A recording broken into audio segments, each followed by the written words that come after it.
Hey gang, Scott here. I've got a new In the Field video coming up right now. Really quickly, if you've been enjoying In the Field videos, I'd like you to check out the In the Field ebook. It's something brand new on my store. I've got 52 different tips for landscape shooters, things to keep you inspired, things to spark your creativity, and it's a tip a week for 2017. And it's a great way to show support for the show. Less than $10, you'll have it in your pocket. Hope you'll check it out. Thanks. This week in the field, is putting the horizon at the center of your photo bad?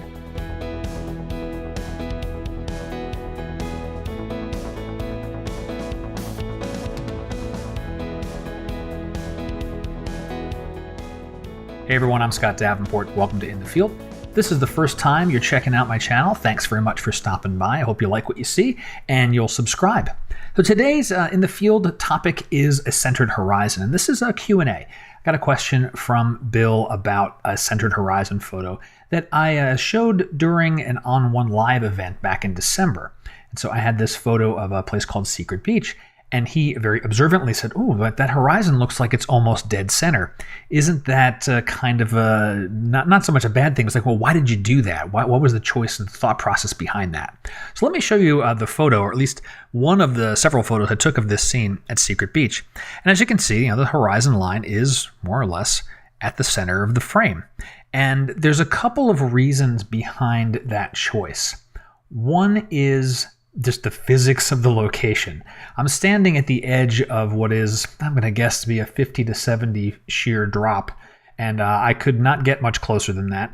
And I was torn between wanting to get a lot of these cool sea stacks in the frame and this gorgeous sky. Now the second is, I think for this scene it just kind of works, and there's a good balance to the scene. It doesn't feel like it's dead center, and there's just not an obvious flow. And so I think about this shot with a variation in mind of the rule of thirds, and that's to have something interesting in each third of the image.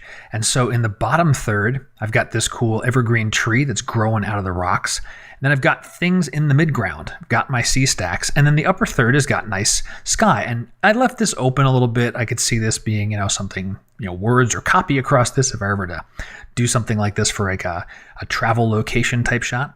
But then also going from left to right. So here's my left third.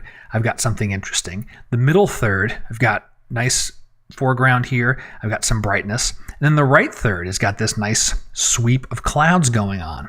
And even in the lower corner, there's some surf action going on there. And I guess as I look at this photo, my eye keeps moving around within the frame. And that's what we want, right? We want our viewer to stay with our photo as long as possible. So that's, I guess, the rationale behind why did I put the horizon line almost center. It just felt good for this image. It felt like it worked. And so it's not a bad thing per se to have the horizon line dead center, but there should be some thought behind it.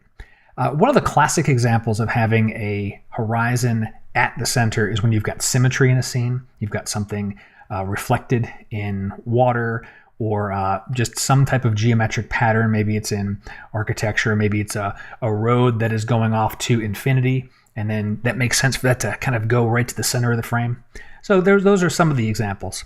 But this one here, it just felt pretty good. And overall, I was happy with how the composition came out. So the tip of the week, your horizon doesn't have to be at a third line.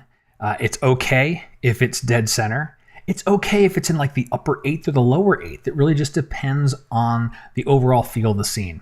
So don't be afraid of putting your horizon in the center of your frame, but just be aware, does it work for the scene? Are you struggling to figure out, what do I want to focus on?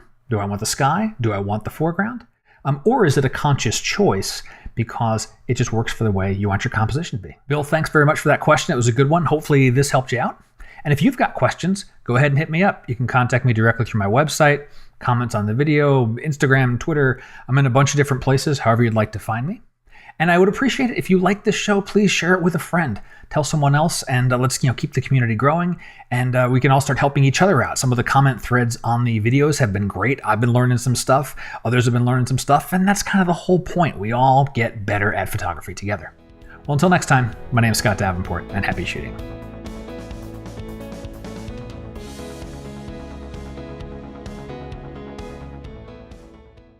And in blah, blah, blah, blah, blah, blah, blah, blah. Rambling. I know what you're wondering. Who does his hair? Don't worry, they caught the guy.